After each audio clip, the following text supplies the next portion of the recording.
is go ahead and preheat your oven to 350 degrees. And while that's preheating, go ahead and spray off your pan.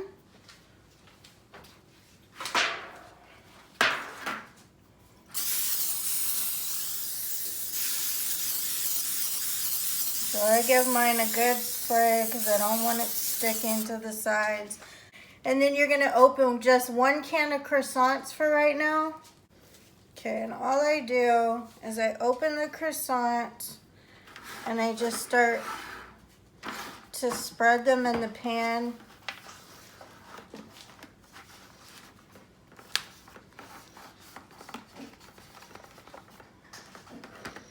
And then now for this part, you can use your fingers if you want. I just have a handy dandy roller, but doesn't really matter. I've done it both ways. But you kind of just roll it out to where it's even on the bottom and covers, because this is going to be your bottom crust for the Sopapilla cheesecake. Okay, does not have to look perfect. Trust me, it's going to taste so amazing. Nobody's going to care if it looked perfect on the bottom. So all I'm doing is rolling it out just to make sure I cover the dough on the bottom. Okay, so I'm going to move this to the side for the next step.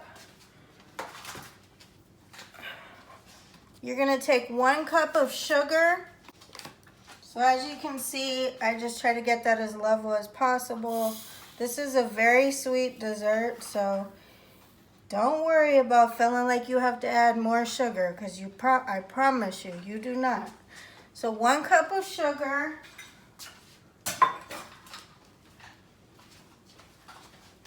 Your cream cheese should already be softened.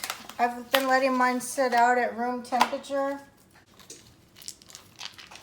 So I'm going to dump both 8-ounce chunks of cream cheese into the bowl.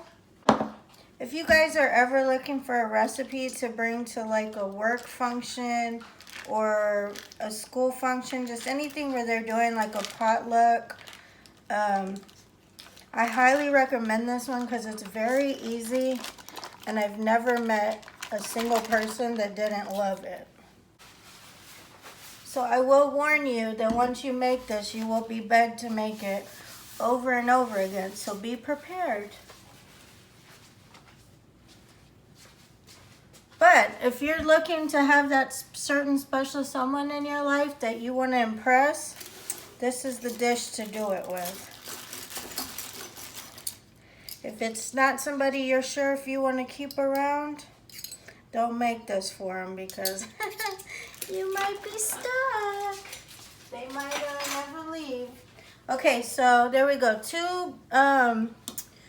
8 ounces of cream cheese, 1 cup of sugar, and then we're gonna do a teaspoon of vanilla.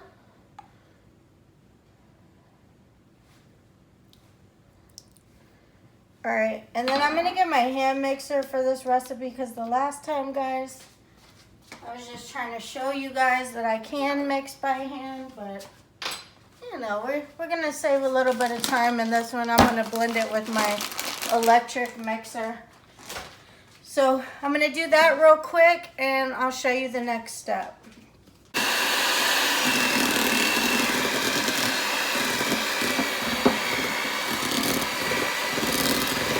Okay, so now what you're gonna do, I've got this blended up, so you just want it where it's real creamy. Again, here's the first layer of croissant. So I'm just gonna fold that in. Let's see. Get a spatula.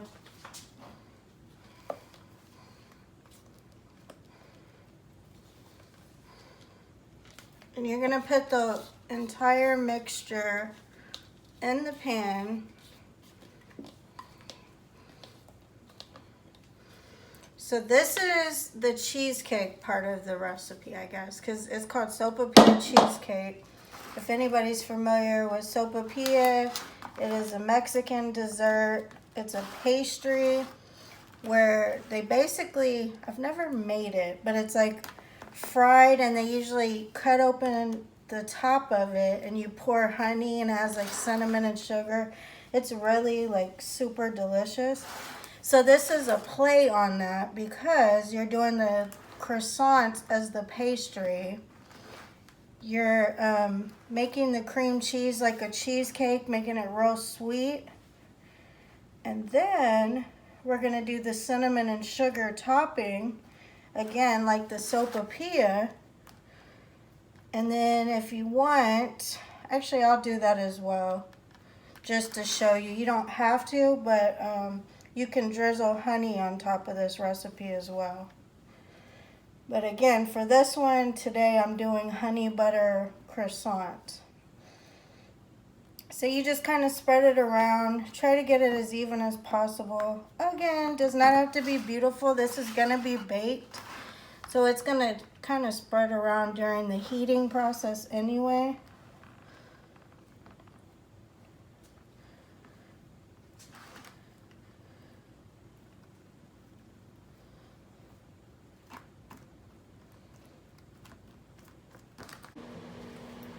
Okay guys, so now that I've got this layer on there, the next part I'm going to do is I'm going to take the second roll of croissants.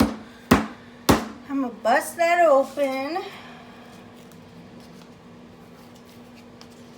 And you're basically going to do the same thing you did on the bottom layer. You're just going to do it on the top. So you're just going to try to spread that on top as best you can, considering there's cream cheese.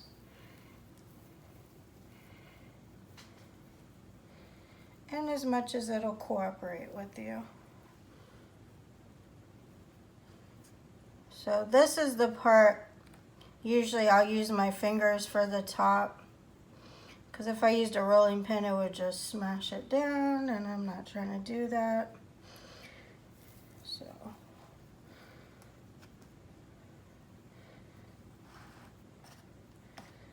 you just kind of play with it. I mean, you keep in mind this is just dough. You're not making actual croissant. So just mess with it. Get it how you, I guess, need it to look to be pretty on top. Does not have to be perfect. You just want it to be spread apart pretty evenly so that when it bakes, it's gonna do a nice even crust.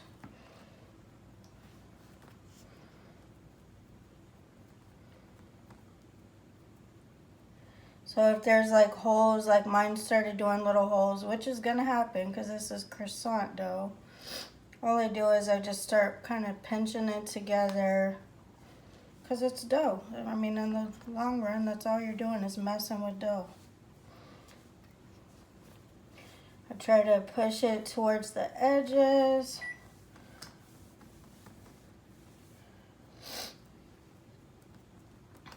And so now we have 2 layers of dough with the cream cheese, sugar, and vanilla in the middle. And the last step is you're gonna take half a cup of room temperature butter. If you forget to do room temperature butter like I did, mine was kind of still cold from the refrigerator. I just microwaved it for about 30 seconds. It made it soft enough but not too soft because you don't want it melted. You just want it room temperature.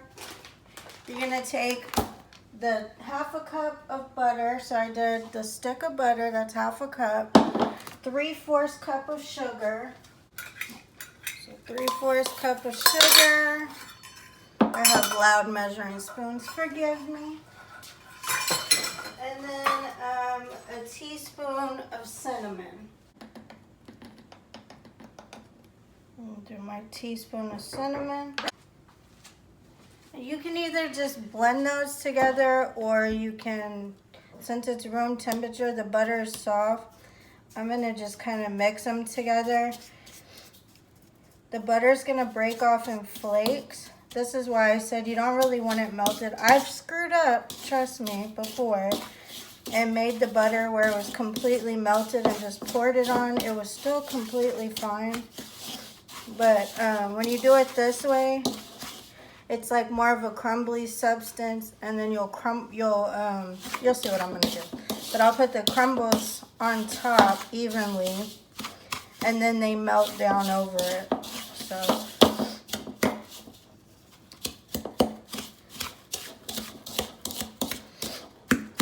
if you mess up and actually melt the butter, don't freak out. The recipe's not ruined.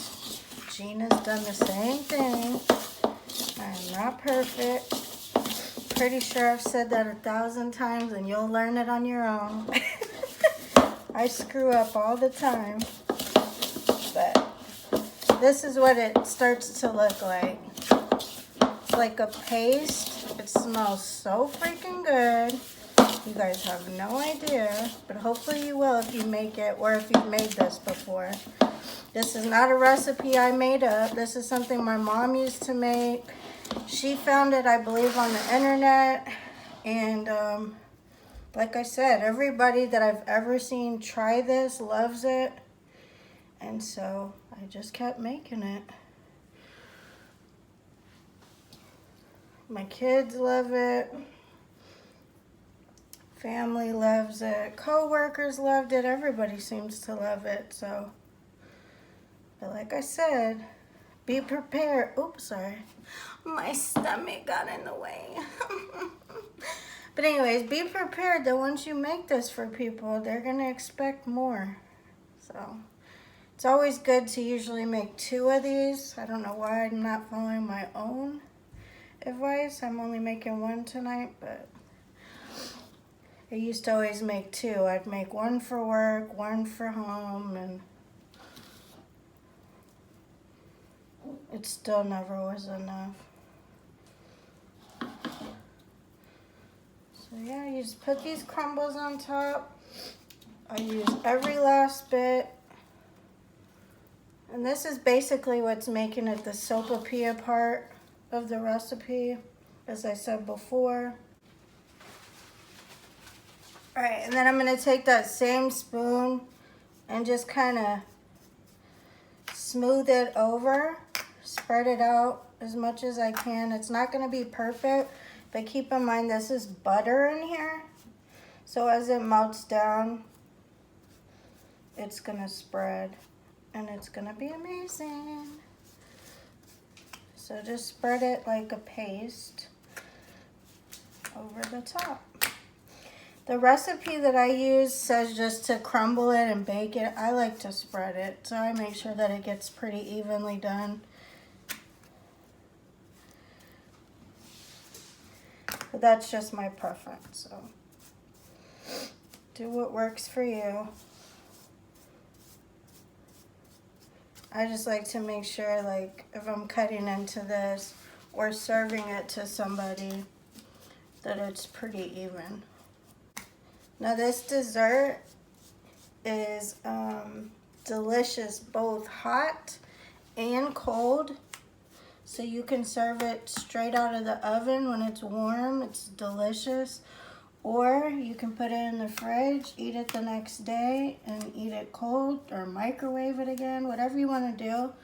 But it's good both ways. It's delicious with vanilla ice cream or just on its own. There's really no wrong way to eat this other than just to never try it, because then you're missing out. Okay guys, so now that I've spread the mixture, it's gonna look something like that, unless of course you just sprinkled it and left it as is. Like I said, there's not a wrong way. This is just my preference. Now I'm gonna stick it in the oven and bake it for 30 minutes, and then we're gonna pull it out and I'm gonna show you how amazing it looks.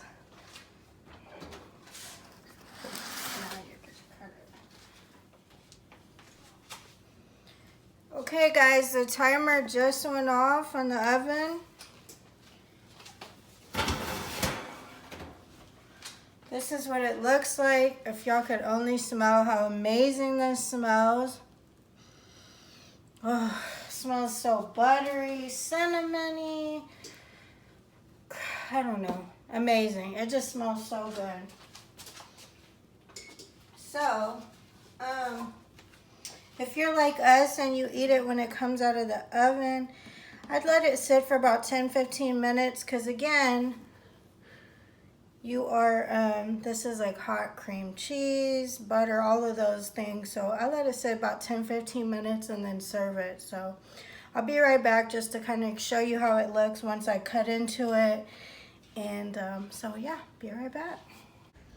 Okay guys, so this is what it looks like after you plate it. So I'm just going around the edge.